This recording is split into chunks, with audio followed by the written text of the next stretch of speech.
Good morning, students. Today we will continue our chapter 6, our safety. Our topic is firecrackers. Firecrackers can become unpredictable and go off in wrong direction.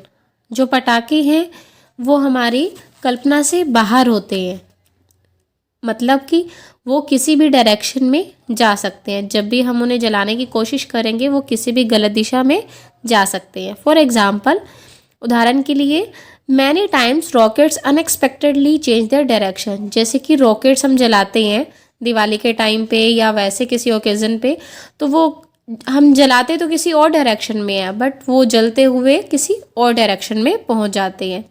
तो इसके बारे में तो हमें पता नहीं है वो किस डायरेक्शन में जाएगा। These fire crackers can burn people and houses. इन पटाखों के कारण लोग खुद और लोगों के घर भी जल सकते हैं। Children should never burn fire crackers themselves. बच्चों को पटाखे खुद कभी नहीं जलाने चाहिए। Even adult should avoid burning them. यहाँ तक कि वयस्कों को भी, जो बड़े लोग हैं, उन्हें भी इसे बचाने से रोकना चाहिए और उन्हें भी ऐसा काम नहीं करना चाहिए। बच्चों को भी पटाखे जलाने के लिए मना करना चाहिए। Okay, on the next page, page number 70, if someone's clothes catch fire, make the person roll on the floor. यदि किसी व्यक्ति को आग लग जाती है, कोई व्यक्ति है वो आग से लिपट चुका है, तो उस व्यक्ति को हम क्या करेंगे, उस इंसान को हम फर्श पर लिटा देते हैं। Rap A blanket around him.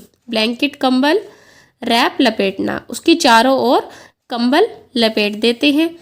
This cuts down the supply of air. जैसे ही हम उसके चारों तरफ ब्लैंकेट को रैप करेंगे तो जो एयर की प्रेजेंस है वो बंद हो जाएगी। हमें पता है कि जो फायर है वो कैसे बर्न होती है, फ्यूल, हीट और एयर की प्रेजेंस में। अगर ये तीनों चीज़ें हमारे पास हैं तभी फायर बर्न हो सकती है। इट मीन्स एयर की एब्सेंस में कभी भी फायर नहीं जला सकते। We can not ignite fire in the absence of air. इसीलिए वहाँ एयर की एब्सेंस होते ही जैसे ही एयर वहाँ ख़त्म हो जाएगी, आग भी बुझ जाएगी। First aid. फर्स्ट एड का मीनिंग क्या होता है? हिंदी में मीनिंग तो सभी को पता होगा, प्राथमिक चिकित्सा। इसमें क्या करते हैं? Despite of the care we take to avoid accidents. दुर्घटना से बचने के लिए हम जो सावधानी बरतते हैं, we somehow meet with accidents. उसके बावजूद हम किसी न किसी तरह दुर्घटना से ग्रस्त हो जाते हैं। हम एक्सीडेंट से बचने के लिए बहुत प्रिकॉशंस रखते हैं, लेकिन फिर भी कुछ ना कुछ एक्सीडेंट हो जाता है। A person who has met with an accident needs medical attention immediately. जिस भी व्यक्ति के साथ दुर्घटना घटती है उसे तुरंत ही, इमीडिएटली, जल्दी ही उसे मेडिकल अटेंशन की ज़रूरत होती है। इट मीन्स किसी डॉक्टर की केयर की नीड होती है। This the initial care given to the patient before the arrival of doctor. Patient को डॉक्टर के पास पहुंचाने से पहले उसकी जो केयर की जाती है, इनिशियल केयर, जैसे कि सपोज हमारे घर में किसी का हाथ जल जाता है और हम डॉक्टर के पास ले जाने में काफ़ी टाइम लगेगा। इट मीन्स जो हॉस्पिटल है वो आपके घर से काफ़ी दूर है, तो आप उससे पहले घर में उसको क्या प्रिकॉशंस दोगे, कैसे उसकी केयर करोगे? उसके ऊपर कोल्ड वाटर डालोगे, उसके हाथ पे कोलगेट लगाओगे या कोई ऑइंटमेंट सॉल्यूशन लगाओगे ताकि उसकी जलन कम हो सके। ऐसा ही करते हैं। तो हमने खुद से जो उसको केयर दी है, डॉक्टर के पास ले जाने से पहले जो केयर दी है, उसको हम क्या बोलते हैं? First aid. The purpose of first aid is 3 P's। जो ये फर्स्ट एड है, प्राथमिक चिकित्सा है, इसका उद्देश्य क्या है, क्या मोटो है इसका? फर्स्ट एड का मोटो है 3 P's। 3 P's means preserve life, जीवन को संरक्षित करें, prevent patients condition from worsening and promote recovery, रोगी की स्थिति को बिगड़ने से रोक सके, और एंड प्रमोट रिकवरी, और उसकी वसूली को बढ़ावा दे। इट मीन्स उसके अंदर जल्दी से जल्दी रिकवरी हो सके। ये किसका मोटो है? फर्स्ट एड का, जो हम देते हैं। जैसे कि अब हाथ जलने से पहले, डॉक्टर के पास ले जाने से पहले हमने उसे जो केयर दी वो क्या है? फर्स्ट एड ही तो है।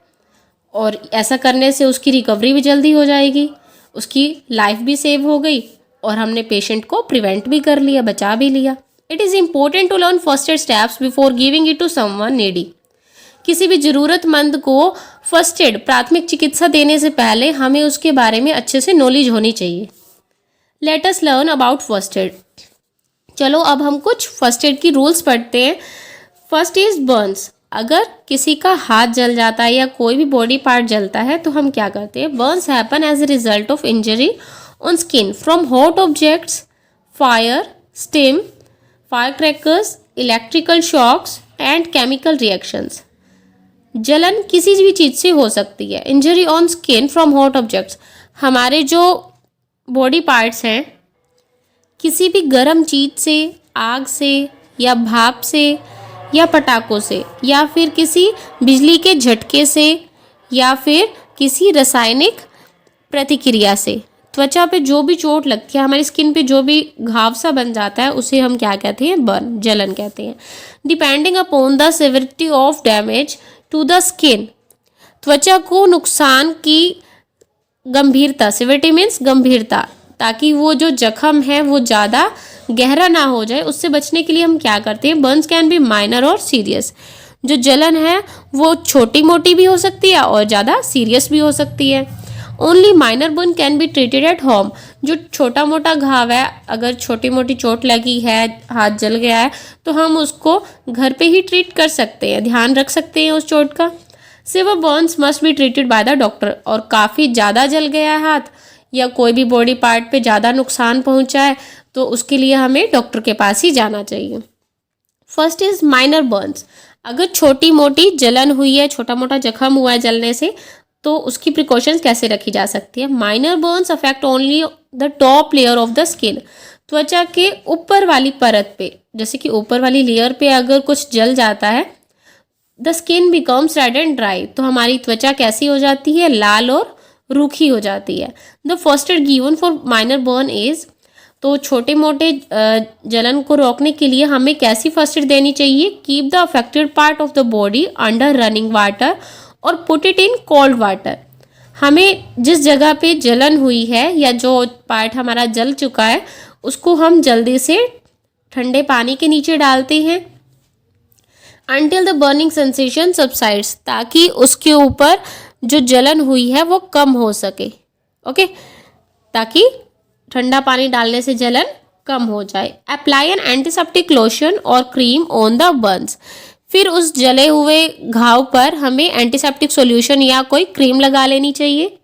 दिस प्रिवेंट इन्फेक्शन, इससे इन्फेक्शन नहीं होगा। एंड हेल्प्स इन हीलिंग, और घाव जल्दी से भर जाएगा। Cover the part with a dry and sterile dressing, और अब उस पार्ट को किसी सूखे और जले हुए पार्ट को किसी सूखे और साफ कपड़े से थोड़ी बहुत ड्रेसिंग कर देनी चाहिए, लूज लूज छोड़ देना चाहिए।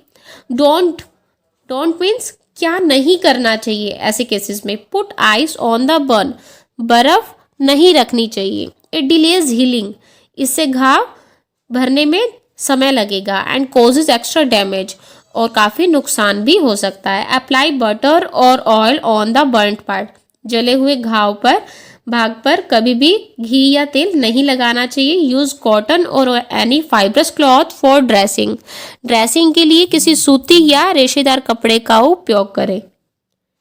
ऐसा भी नहीं करना चाहिए। Remove the cloth stuck to the burn part, और जले हुए भाग पर जो कपड़ा लगा हुआ है उसे तुरंत हटा दें, क्योंकि वो जले हुए भाग पे अगर लगेगा, जले हुए पार्ट पे लगेगा तो इससे हमें काफ़ी दर्द भी होगा। ओके, और इस पॉइंट में आपको जो गिवन था कि सूती कपड़ा या रेशेदार कपड़े से ड्रेसिंग नहीं करनी चाहिए, पट्टी वगैरह नहीं बांधनी चाहिए, सिर्फ सूखा कपड़ा यूज़ करें या स्टेराइल ड्रेसिंग, जैसे कि जो बैंडेज वगैरह होती हैं डॉक्टर्स के पास होती हैं घाव को भरने के लिए, तो सिर्फ उसी पट्टी का, बैंडेज का यूज़ करेंगे। Okay, next is severe Burns. अगर ज़्यादा जल चुका है कोई बॉडी पार्ट तो क्या करते हैं? Severe Burns affect top and underlying layers of the skin. ज़्यादा सीरियस अगर चोट लगी है तो इससे क्या होगा? अंदर की जो लेयर्स हैं हमारी स्किन की वो भी इफेक्टेड हो जाती हैं। The affected air becomes red and blisters from over it. जो अफेक्टेड एरिया है, जहाँ से जो पार्ट हमारा जल चुका है वो बहुत लाल हो जाता है और उसके ऊपर ब्लिस्टर, छाला या फफोला बनने लगता है। द ब्लिस्टर्स में ओपन एंड वेव फ्लूइड, जो फफोला है वो फट जाता है कुछ दिन के बाद और उसमें से कुछ वेव फ्लूइड, तरल पदार्थ, कुछ लिक्विड सा निकलने लगता है, मेकिंग द स्किन वेट, जिससे कि स्किन गीली हो जाती है। An open blister is an open wound, अगर ये फफोला फूट गया तो ये खुला घाव बन जाएगा और मतलब इससे काफ़ी ज़्यादा घाव बन सकता है। It can easily catch infection, इसमें इन्फेक्शन भी जल्दी से पकड़ा जाता है। जैसे कि अगर कुछ बच्चे क्या करते हैं, फफोला होते ही उसे फोड़ने की कोशिश करते हैं या पिंच करने लगते हैं, तो हमें ऐसा नहीं करना चाहिए। ऐसा करने से हमारे बॉडी पार्ट में इन्फेक्शन हो सकता है। Take the patient to the doctor immediately, उस पेशेंट को जल्दी से डॉक्टर के पास लेकर जाना चाहिए। The first aid given for severe burn is, doctor के पास पहुंचाने से पहले उसे जो घाव लगी है, ज़्यादा जल चुका है, उसके लिए क्या प्रिकॉशंस रखनी चाहिए। Immerse the burn part in cold water, उस जले हुए भाग को ठंडे पानी में डालना चाहिए। रिमूव ज्वेलरी और क्लॉथ्स बिफोर ब्लिस्टर फॉर्म, फफोला बनने से पहले ही ज्वेलरी वगैरह अगर आपने डाल रखी है उस बॉडी पार्ट में, या कुछ कपड़े चिपक रहे हैं, स्टक आउट हो रहे हैं उस स्किन के साथ, तो उसको रिमूव कर देना चाहिए। Put cold wet dressing on the burn, ठंडा और गीला कपड़ा कवर कर देना चाहिए गीले कपड़े से। And cover it with A bandage, और उसको बैंडेज के साथ कवर कर देना चाहिए। गो टू द डॉक्टर, अब उन्हें तुरंत डॉक्टर के पास लेकर जाए। डोंट, क्या नहीं करना चाहिए, break blister and attempt to remove the skin, हमें जो ब्लिस्टर को कभी भी जो छाला या फफोला होता है उसे तोड़ना नहीं चाहिए।